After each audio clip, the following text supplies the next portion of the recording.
이거 굉장히 기분 나쁜 요거예요. 왜냐? 둘 중에 하나거든. 지금 대한민국의 대통령이 자동차 수집 매니아여 갖고 자동차만 타보면 이게 벤츠 몇 년식이고 옵션이 뭐고 아는 거.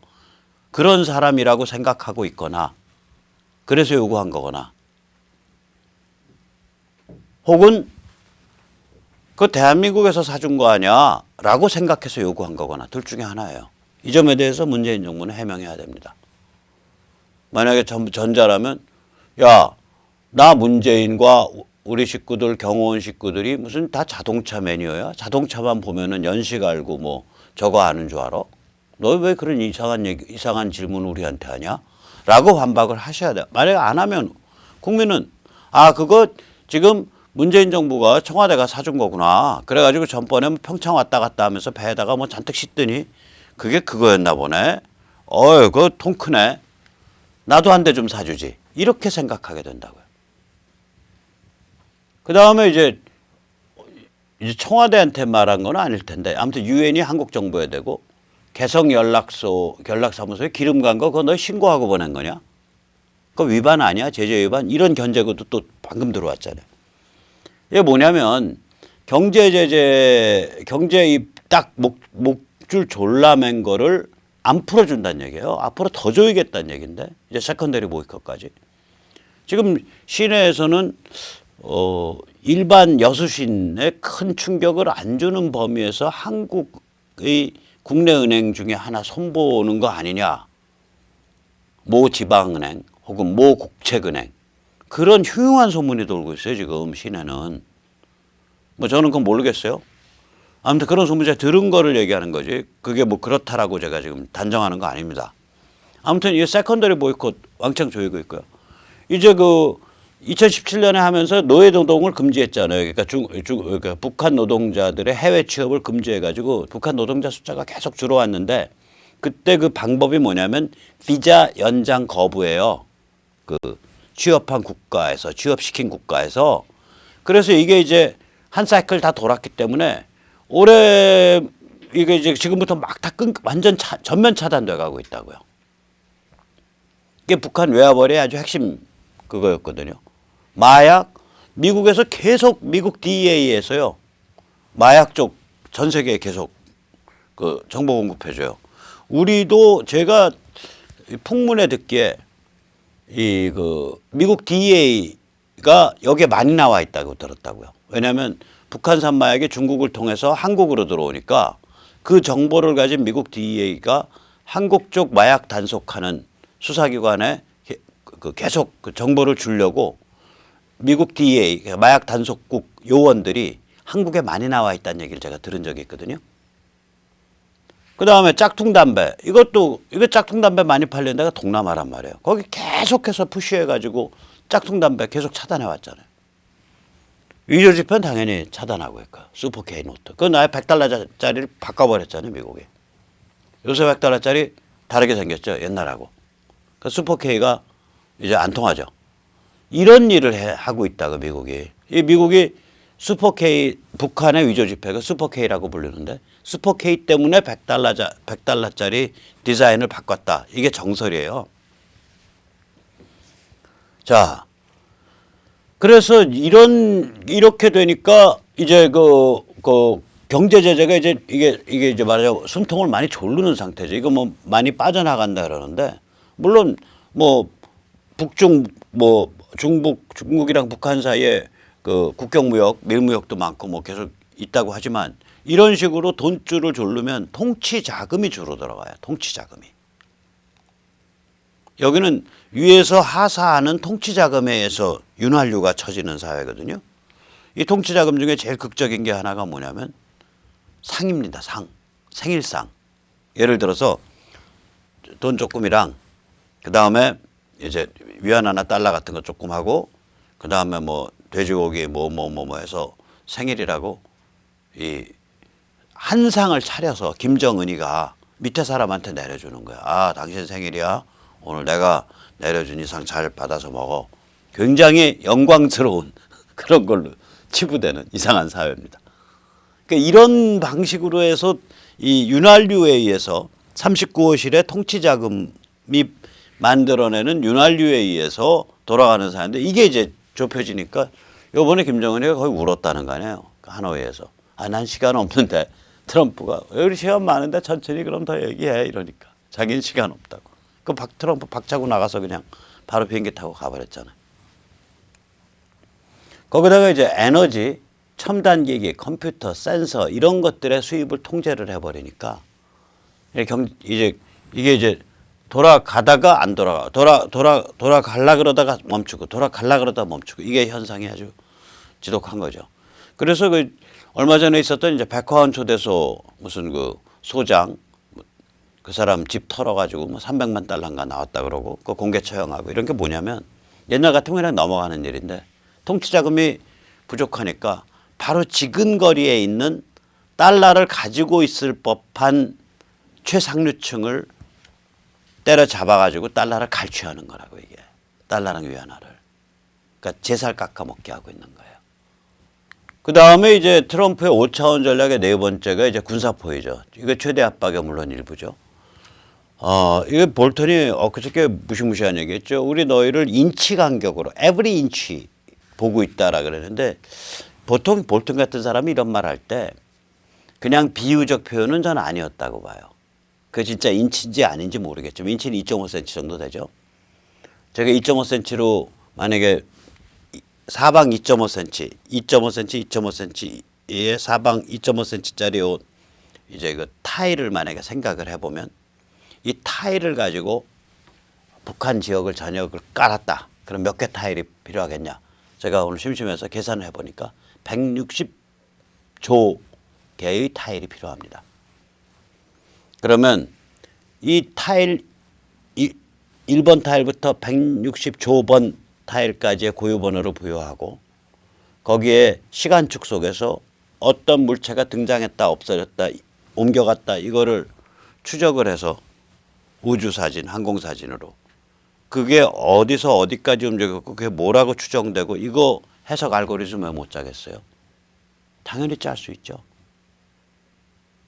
그걸 해온 거 아닌가. 지난 뭐 1년간 2년간 저는 그런 생각이 들더라고요. 이 말 들으면서 섬찟하더라고요. 그러니까 우리가 왜 38로스 같은 데서 발표하는 거 보면 항공사진 찍어놓고 우주에서 우주항공사진 찍어놓고 예를 들어서 이게 뭐 1월 3일자 찍은 거랑 2월 28일자 찍은 거를 비교해 보니까 뭐 저게 하나 섰다. 저기 뭐야 그 창고 같은 게 하나 섰다. 그래서 이건 무슨 뭐 미사일 발사대 지금 조립 과정에 들어간 걸로 보인다. 이런 식의 38로스, 미국 38로스에서 그런 걸 발표하잖아요. 이거는 근데 일반적인 상업 위성 사진을 쓰는 거고 군사 정찰기하고 지금 전에도 말씀드렸지만 감청 정찰기만 우리 한반도에 미국 육군이 보유하고 있는 19대 중에 10대가 들어와 있는데 RC-12X인가 그 육군 보유 얘기하는 겁니다.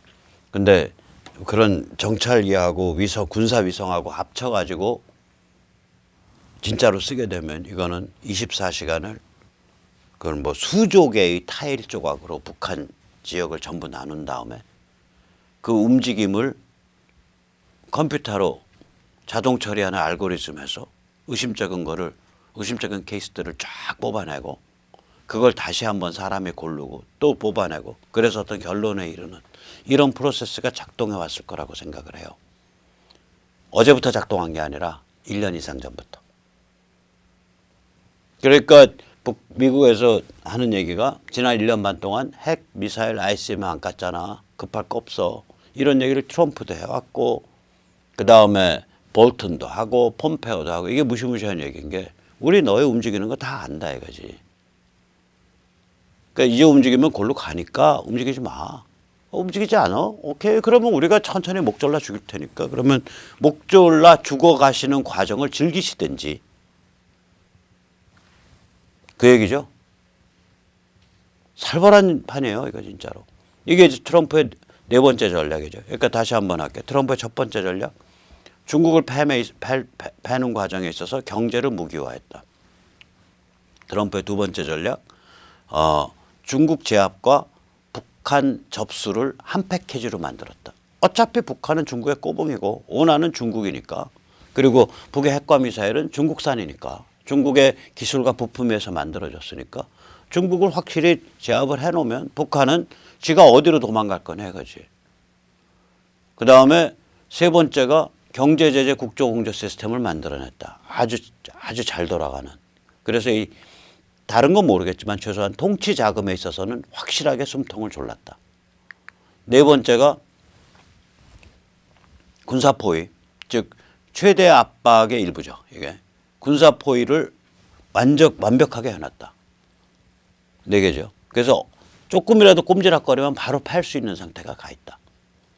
그 다음에 다섯 번째 전략이 뭐냐. 1대1 끝장 게임으로 불러낸 거 아니에요. 우리가 제1차 미북 정상회담이 하필이면 지자체랑 맞물려 있고, 지자체 선거랑. 또 문재인이 문정인 그 아저씨가 아주 가끔 아주 노골적인 표현을 해요. 포린 어페어스에서 기고한 에세이인가에서 그렇게 썼다 그러더라고요. 최근에.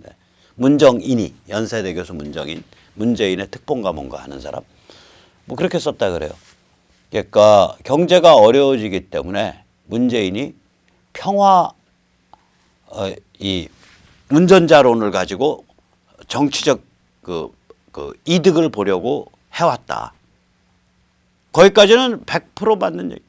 경제가 어려워지기 때문에는 다르지만 아무튼 문재인은 한반도 운전자론, 뭐 내가 아니면 누가 평화를 한반도에 갖고 오랴, 뭐 이런 거 가지고 자기 이미지 메이킹을 해왔고, 제가 CPEC에서도 얘기를 했지만 사람들이 그런 얘기를 하잖아요. 문재인 지지자들이.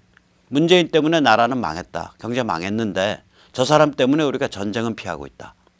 이제 그런 이미지로 자기를 포지셔닝 해왔다고요.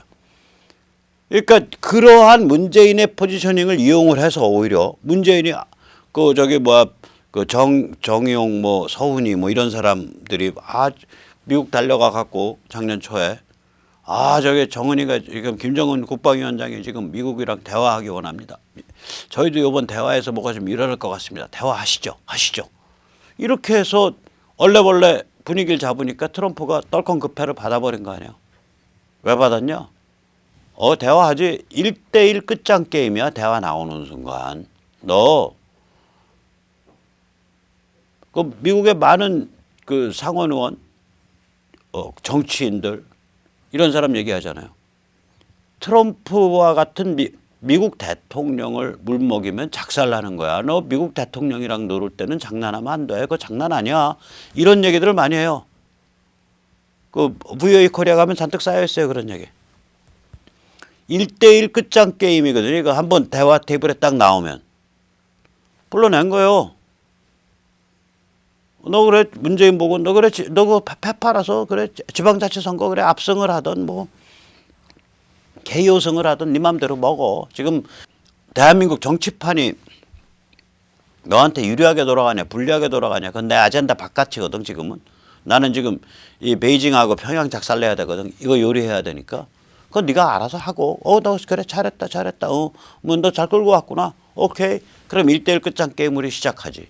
그러고 떡 작년에 6월에 1대1 끝장 게임을 시작한 거예요. 싱가포르에서. 그럼 1대1 끝장 게임이 되니까 이때까지 북한의 조중동맹을 통해서 북한의 뒷배임을 자타공인해왔던 중국이 완전히 따돌려진 거 아니에요. 얼마나 따돌려졌으면 이번에 하노이 60시간 기차 타고 왔다가 또 60시간 기차 타고 가는 과정에서 중간에 감히 베이징에 들려서 김정은이 주인 어른 시진핑을 아련조차 못하고 가잖아요. 그 아련하게 되면 미국한테 도발되니까. 미국한테 보낸 시그널이 얘는 내 꼬붕이고 북한 핵은 우리 핵이니까 건드리지 마. 이 시그널이 되니까 중국도 겁이 나니까 그걸 이제 그 시그널을 못 보내는 거라고요. 그 정도로 중국이 지금 기가 죽어 있는 거예요. 그러니까 중국을 완전히 따돌려 버린 거예요. 그다음에 두 번째로 이거 하는 과정에서 시간을 벌었죠. 아까도 말씀드렸지만 중국 제압이 본격 가동된 게 작년 싱가포르 때예요. 그러면 이런 경제 무기를 써서 중국을 제압을 한다. 경제를 무기로 사용해서 중국을 제압한다 그러면 이게 시간이 가야 돼요. 예를 들어서요. 제가 직장 생활을 하다가 이제 잘렸어. 이번 달에 월급이 안 나와. 그럼 이번 달은 좀 곧 다시 취직될 거야라는 희망도 있고 전번에 좀 모아놓은 것도 있고 해서 이번 달은 그럭저럭 우울하지 않게 버텨요. 그 다음 달에 다시 안 나와. 그럼 약간 초조해져. 하지만 뭐 애들 뭐 학원 다니는 거 계속 줄 수 있고 애들이 뭐 물건 좀 사겠다는 거 계속 돈 줄 수 있어요. 그 다음 달에 또 안 나. 이러면 이제 큰일 나는 거예요. 이제 여터도 돈도 없고 경제는 나쁜데 취직할 데는 없고 머리가 이제 쥐가 나는 거죠. 그렇게 해서 한 6개월 끌어버리면 이제 그 무슨 월세 낼 것도 못 내게 되고요. 애들 학원도 끊게 만들어야 되고 이제 뭐든지 해야 되는 상황에 몰리는 거예요. 다시 말하자면 이런 경제를 무기로 쓰면 무서운 게 시간이 갈수록 파괴력이 커져요. 그럴 거 아니에요. 예를 들어서 폭탄을 무기로 썼다 그러면 파괴력은 폭탄이 빵 떨어지는 순간에 제일 커. 근데 경제를 무기로 쓰면 관세 적용한다고 발표해서 적용되는 시점에서부터 시간이 갈수록 매가 쌓여서 뼈가 사가버려요. 골병이 들고. 그러니까 시간을 벌었잖아요. 중국 제압이 효과를 쌓아가는 동안 북한 도발을 막을 수 있었다고 이게. 그래서 중국이 이미 무력화되어 있기 때문에 이제 북한 도발하면 그냥 침공해버린다고요. 그러니까 최선희가 저게 뭐 엄포 아닌 엄포 놓는데 제가 보기엔 엄포로 들리는 게 아니라 거의 깽깽깽깽 하는 엄살로 들립니다. 세 번째 북한 내부를 크게 동요시켰죠. 그게 뭐냐면 김정은이 이번에 수령을 신비화하는 것은 진실을 희석시킨다. 이런 핵의 망측한 걔들 개념으로는 있을 수 없는 얘기까지 나오게 만든 거 아니야. 태영호 공사 정확히 말하잖아요. 이게 내부 동요 심해져 갖고 이번 일 겪으면서 앞으로 저 체제 오래 못 갈 것 같다고. 태공사까지 그렇게 말하는 판이잖아요. 그 양반은 자기 신변의 문제 이런 게 있어서 사적인 자리에서 말하는 그 강도하고요. 공적인 말하는 강도가 굉장히 달라요. 또 그거 충분히 우리 이해해 줘야죠.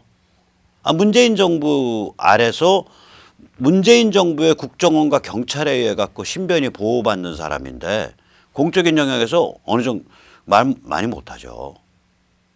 그거에 대해서는 비난 못해요. 근데 어쨌거나 그 공적인 영역에서 말을 조심하는 사람마저도 그렇게 표현할 정도면 이게 굉장히 많이 흔들렸다는 얘기예요. 그 다음에 이제 제일 큰 것 중에 하나가 뭐냐면 미국 국내 여론이 정리정돈된 거죠.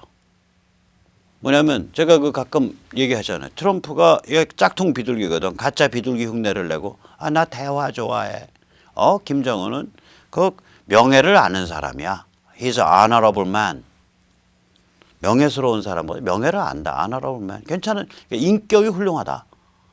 He can become a great leader. 엄청난 지도자가 될 수 있는 청년이야. 뭐 이러면서 띄워주면서 짝퉁 비둘기 흉내를 내니까 모든 사람이 그냥 댕댕댕댕 덤벼들어가지고 야 북한 인권 문제는 어떡할 거야. 북한 결국 체제 변경하지 않으면 비핵화 안 되는 거 아니야.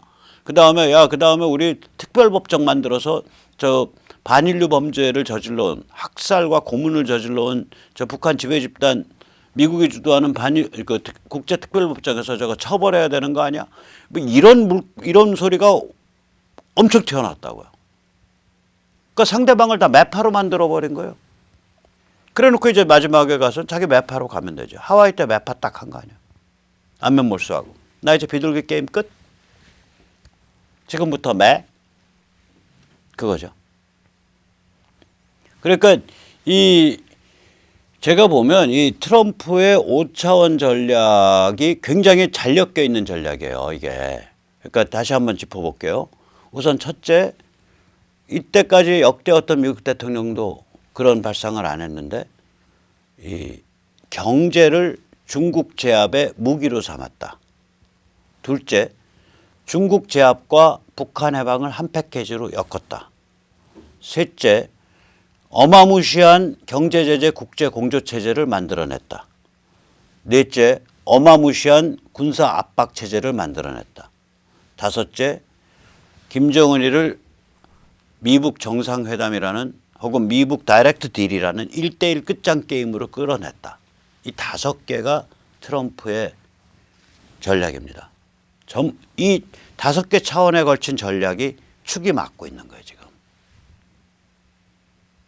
그러니까 이게 아주 예술적인 프로세스였다고 생각해요. 저는 사실 거의 예술적인 프로세스.